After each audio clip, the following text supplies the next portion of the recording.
I had been with Leo Vance for 3 years, and in all that time, the subject of marriage was one he skillfully avoided. It wasn't long before he met my stepsister Chloe, and fell for her almost instantly. He started pursuing her with an intensity that was both public and unapologetic. This time, something in me was different. There were no tears, no silent vigils by the phone, hoping he would tire of his new infatuation and return to me. Instead, I methodically gathered all the gifts he had ever given me. I took the wedding dress I had purchased in secret, full of naive hope, and cut it into unrecognizable strips of fabric. On the day of his birthday party, I walked out of the Vance family home for the last time, carrying only my own things. Just as I was about to step onto the plane, my phone buzzed with a message from him. "Why aren't you here yet? Everyone's waiting for you." A small, tired smile touched my lips. I didn't bother to reply. I simply blocked his number and every other connection we shared. He had no idea that 2 weeks prior, I had said yes to a proposal from Ethan Reed, a man I knew from my university days. As soon as my flight landed in a new city, we were going to get married. "Ethan, I'm ready," I had said, my voice steady as I looked at my own pale reflection in the mirror. It turned out that making a life-altering decision wasn't the agonizing process I had always imagined it to be. "Clara, will you marry me?" Ethan's deep, reassuring voice had come through the phone, and despite my resolve, my heart clenched and tears began to fall. I nodded at my own reflection, a silent affirmation. "Yes." A soft exhale on his end. "Clara, do you know I've been waiting for this day since we were in college?" He confessed, and I saw in the mirror that the corners of my own mouth were lifting into a genuine smile. "Just wait for me for 2 more weeks," I whispered. "I need to sort everything out here." He simply said, "Okay, Clara, I'll be waiting for you." Shortly after we ended the call, the door to my bedroom was pushed open without a knock. It was my father. "Clara," he began, clearing his throat with a note of discomfort. "Your sister isn't feeling well. Your room gets the best sunlight. I was thinking, why don't you two switch rooms for a while?" I didn't say anything. My gaze drifted past him to where my stepmother and Chloe were standing in the hallway. My stepmother made a show of protesting. "Oh, there's no need to trouble Clara, dear." Chloe added in her soft, breathy voice, "Yes, Dad, I'm perfectly fine. Please don't make Clara upset just for me." My father's face hardened. "What do you mean, trouble? You're my daughter, too," he insisted, then turned his stern gaze on me. "Clara, you're the older sister. You should be more considerate." I looked directly at him, my biological father, and I expected to feel a wave of devastation, the familiar sting of knowing he loved a girl with no blood relation to him more than me. But I felt nothing. Not a single tear threatened to fall. I even managed a small smile and a nod. "Of course, I'll switch." I only had 2 weeks left in this house. It didn't matter which room I slept in. My father seemed pleased by my compliance, and my stepmother offered a contented smile. After they left, Chloe lingered. "Clara, let me help you pack," she offered, her voice sweet. But as her eyes scanned the room, I saw the undeniable glint of triumph. "I really didn't think Dad would actually make you switch," she said, her voice dropping to a conspiratorial whisper. "Are you angry with me, Clara? After all, I didn't just take Leo from you. Now I've taken the room you've lived in for 10 years. I ignored her and turned to retrieve my suitcase from the closet. Suddenly, a sharp cry of "ow" made me turn back. Chloe was on the floor, clutching her arm where it had collided with the corner of my desk. A dark bruise was already starting to form. "Clara Evans, what are you doing?" I hadn't even heard Leo come upstairs, but there he was, his expression darkening as he took in the scene. He had arrived at the perfect moment to see Chloe fall. He rushed to her side, carefully lifting her into his arms. "Leo, I'm fine." "It wasn't Clara's fault," Chloe said through her tears, forcing a pained smile. "It doesn't even hurt." "How can it not hurt?" Leo murmured, his gaze fixed on the bruise marring her pale skin.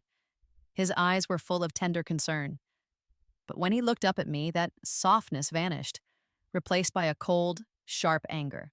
"Clara Evans, if you have a problem, you take it out on me. Don't you dare touch Chloe.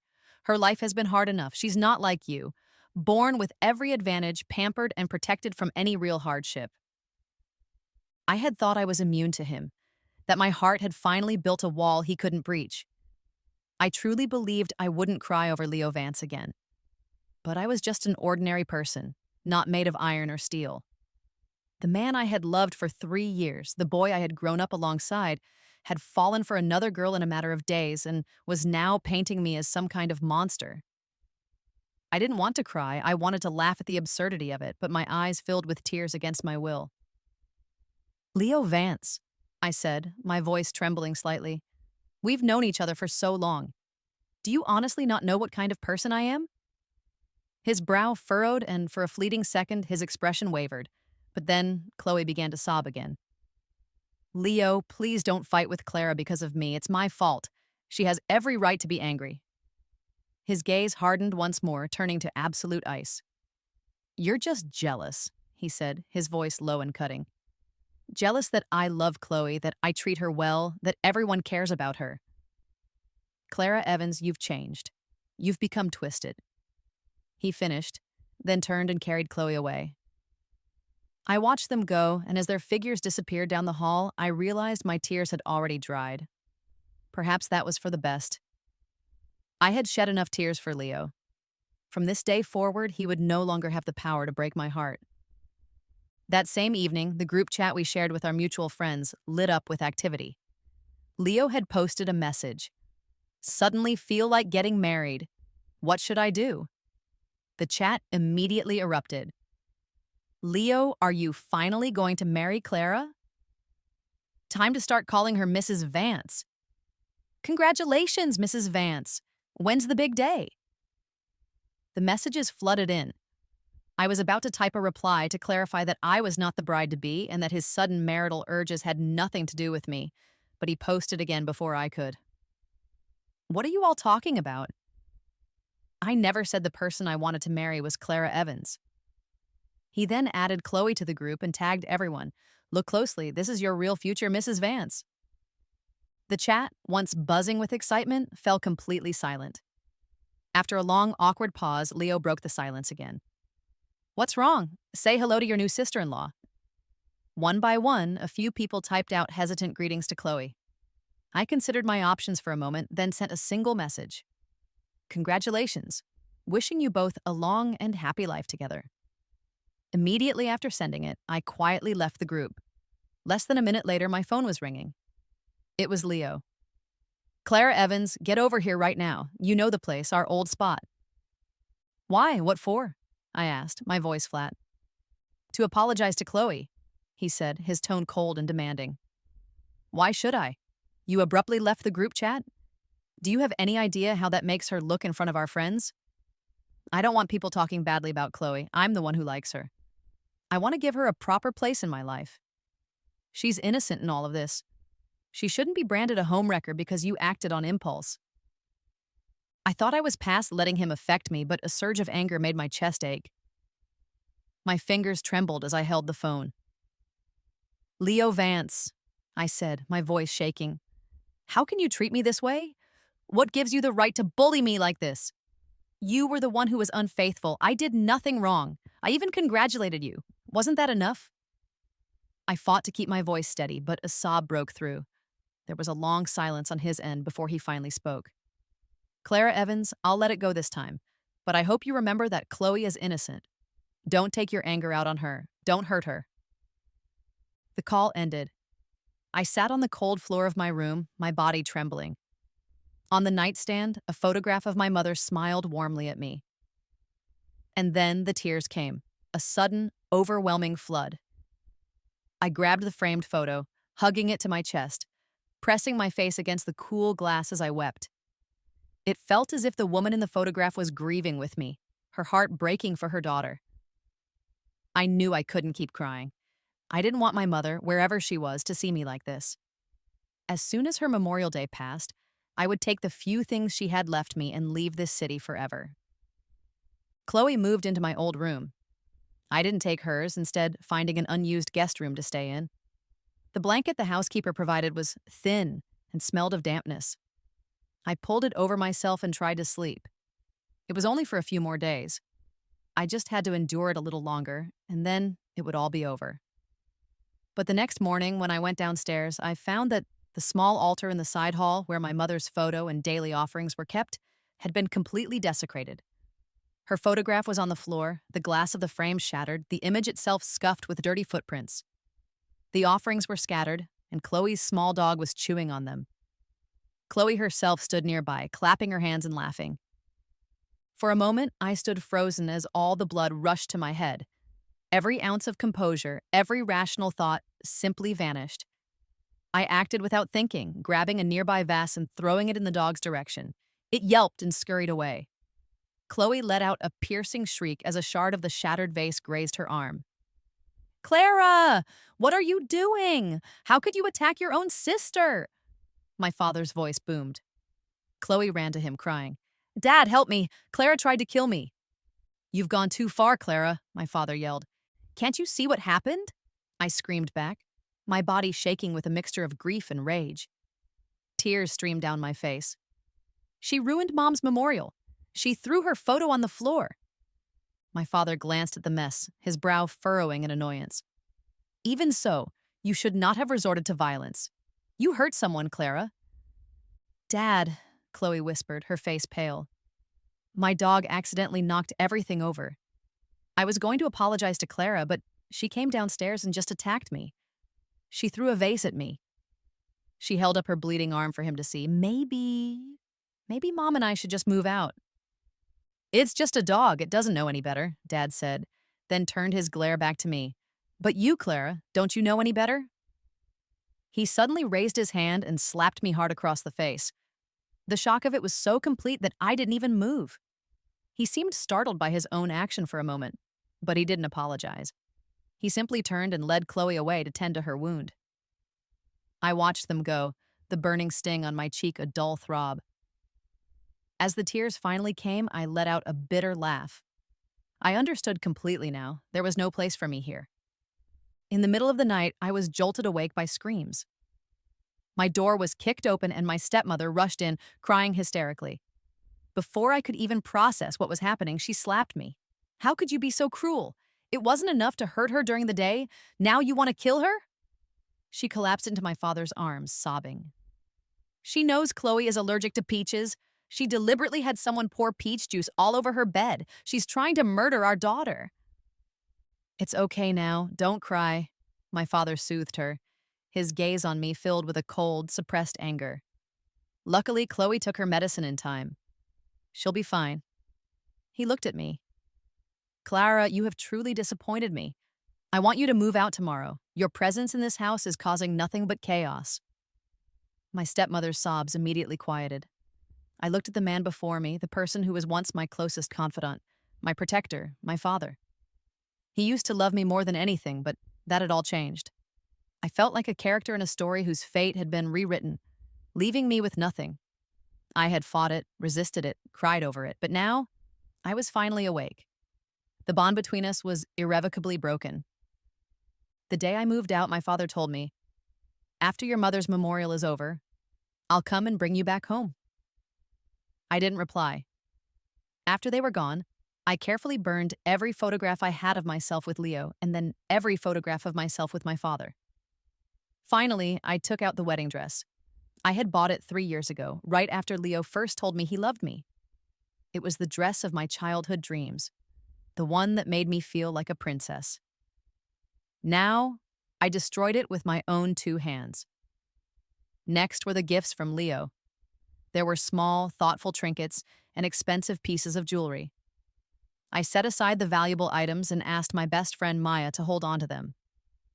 After I was gone, she would return them to Leo. We would truly owe each other nothing.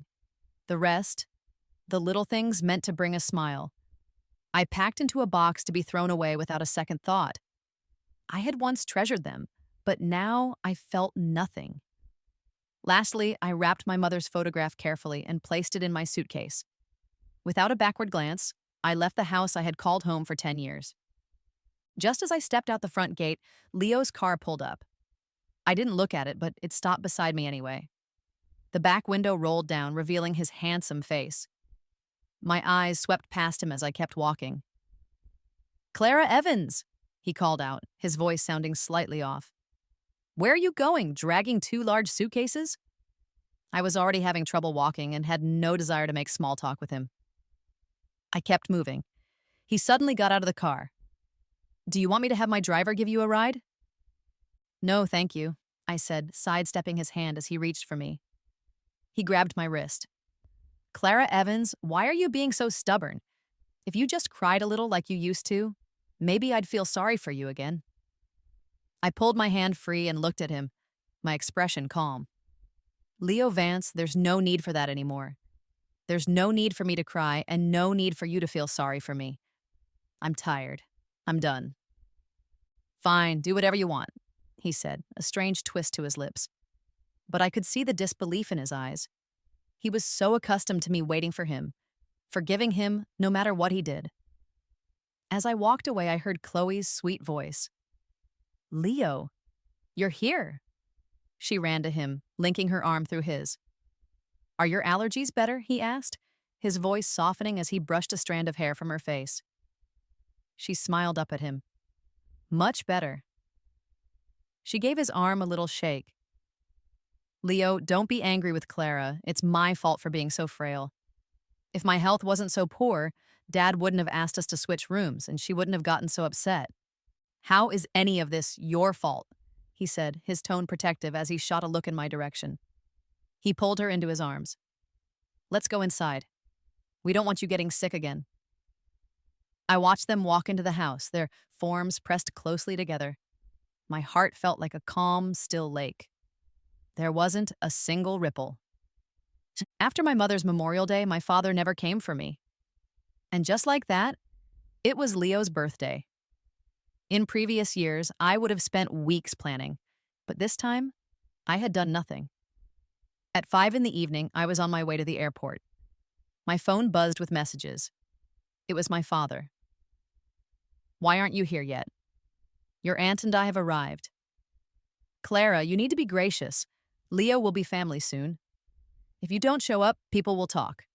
I found it almost funny. I didn't reply, just blocked his number. As I was about to board, a message from Leo came through. Why aren't you here yet? Everyone's waiting for you. I smiled faintly, then blocked him on every platform and walked through the boarding gate without looking back. At 7 o'clock, the party hadn't officially started. Leo sat on a sofa, flipping a lighter in his hand, his expression calm, but his eyes kept flicking to the time and then to his phone. Leo, Chloe said, tugging his sleeve, it's getting late. Everyone is hungry. He looked at her and smiled, but it was a smile that didn't reach his eyes. You're hungry? He asked, pinching her cheek. I'm starving, she giggled, leaning against him. He caught a faint, familiar scent. He paused. What perfume is that? He asked. Oh, just one I found on the vanity at home, she said. Does it smell bad? He shook his head. No, it's nice. It was the same perfume Clara always wore. He couldn't place the name. Later, while everyone was celebrating, Leo stepped out onto the terrace for a cigarette. His phone was silent. He remembered Clara promising she would never miss his birthday. She had broken her promise so quickly. A cold sneer formed on his lips. Clara Evans, are you dead or something? Can't even reply to a message. He hit send. The message failed. A bold red exclamation mark appeared next to it. She had blocked him. He tried to call, but the line was dead. He stood staring into the darkness, a strange anger building in his chest. He was the one who had ended things. He was the one who found someone new. This was what he wanted, wasn't it? Yet it didn't feel as satisfying as he had imagined. After arriving in the new city, I didn't call Ethan immediately. I met up with my best friend from college, Maya. I wanted to tell her my secret, but I wasn't sure how. As it turned out, I ran into Ethan at the welcome dinner Maya had arranged for me.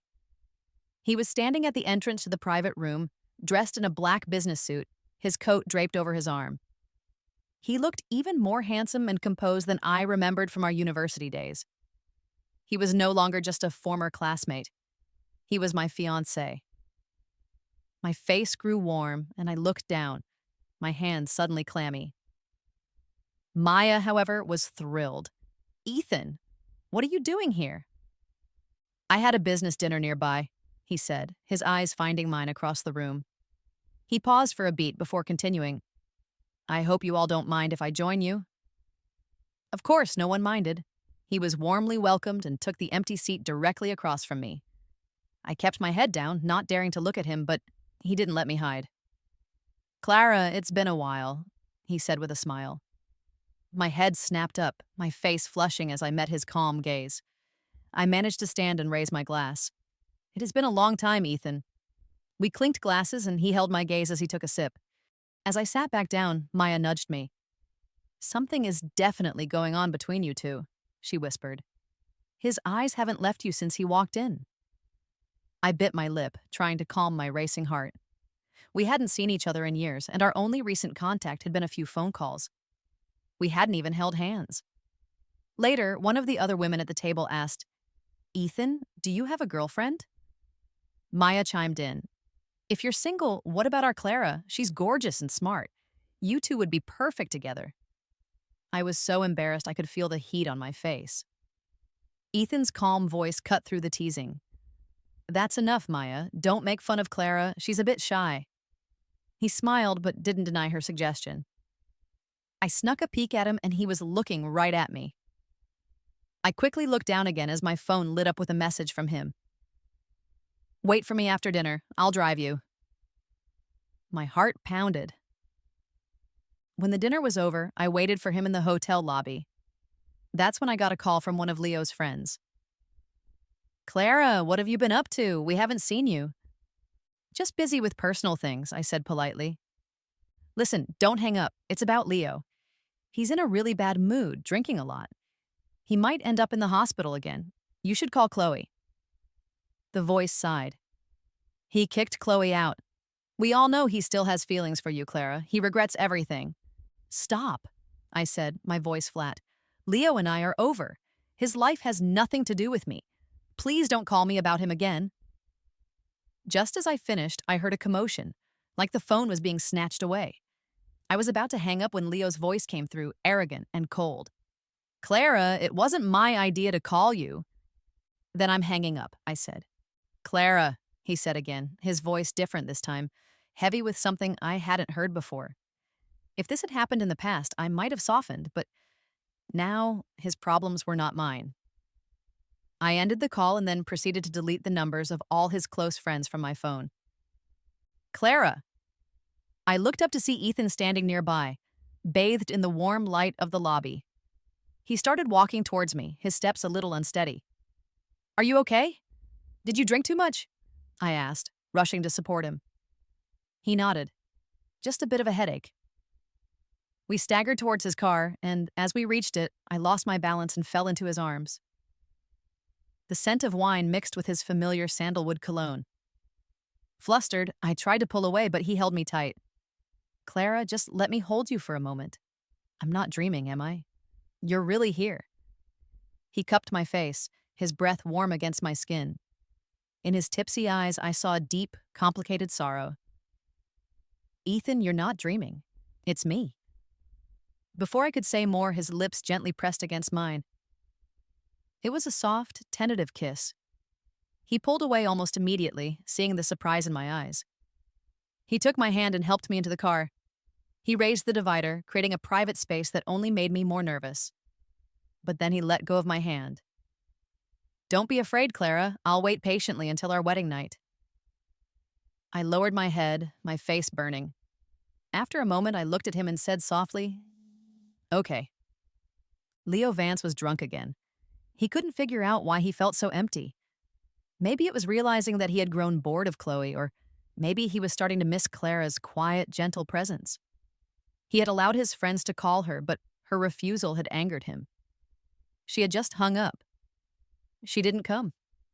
She didn't care that he was drinking himself sick. For the first time, he felt a flicker of panic. He tried to reassure himself. She had loved him for so long. She must still be hurting, resentful. She couldn't have just let go. He didn't believe it. His friends tried to stop him from drinking. The only person you ever listened to was Clara, one of them said. If she were here, you'd be home by now. His friend pulled out his phone. I'm calling her. But the call didn't go through. Everyone tried. She had blocked all of them. The room fell silent. My cousin saw her coming back from the cemetery on her mother's Memorial Day, another friend said quietly. Her eyes were so swollen from crying.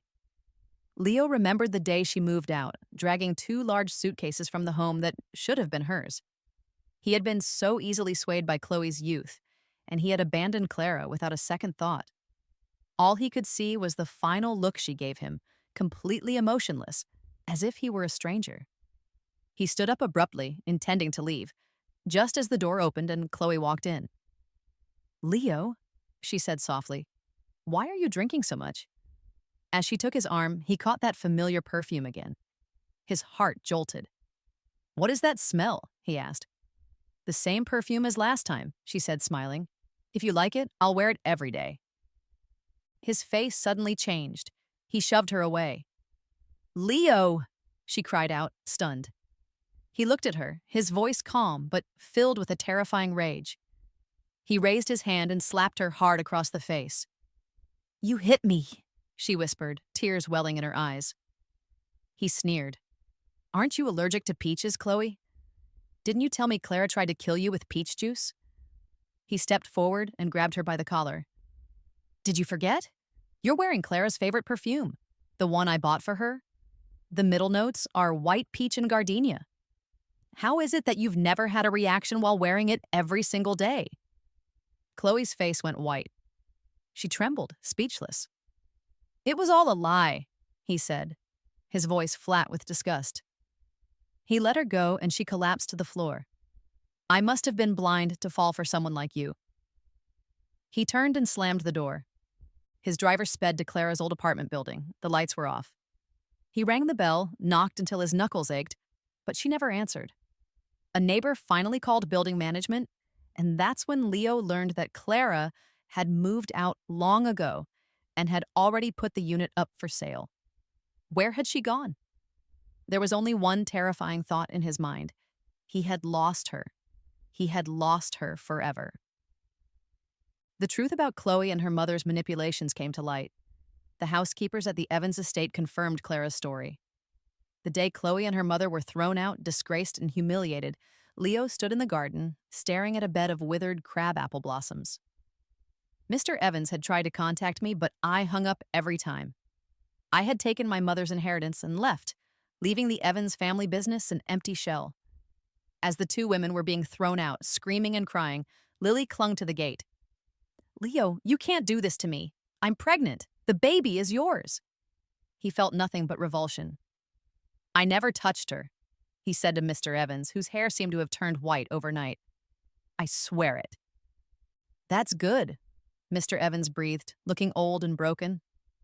The 2 men stood in silence, staring at the dead flowers. They were my mother's favorite. I had cared for them after she passed. Now, with me gone, they had withered. "I failed Clara," Mr. Evans choked out. "I failed her mother. Do you think she'll ever come home?"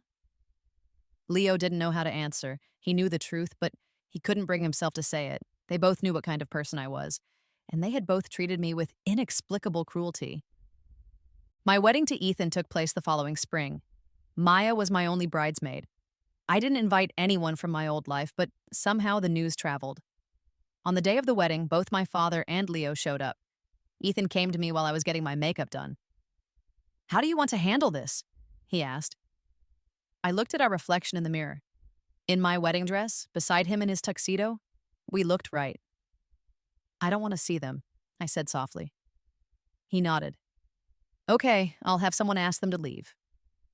When I stepped onto the stage, bouquet in hand, Ethan was already reaching for me. Our hands clasped, and surrounded by the joyful sounds of our friends and family, he leaned down and kissed me, long and deep. When he finally pulled away, he slid the ring onto my finger and whispered, "Clara, I love you. I have for a very long time, and I will for a very long time to come." I looked up at him, my eyes shimmering with happy tears. "Ethan, I'll try my best to love you too, to love you well." The wedding was beautiful. My father and Leo never set foot inside. Midway through the ceremony, my father suffered a heart attack and was rushed to the hospital. He survived but remained in a coma. Leo stayed until the very end, watching from a distance. He saw the photos Maya posted. He saw the way Ethan looked at me with a devotion he recognized as his own past self. He saw Ethan carry me away at the end of the night, presumably to our new home, the one with the garden full of crabapple blossoms that were now in full bloom. Late that night, on the drive back to his empty life, Leo found himself on a deserted highway bridge. He pressed the accelerator to the floor, pushing the car faster and faster. Then, he sharply turned the wheel and closed his eyes. After the crash, everything went silent. The crabapple trees would bloom again next spring, but they would be blooming in someone else's garden,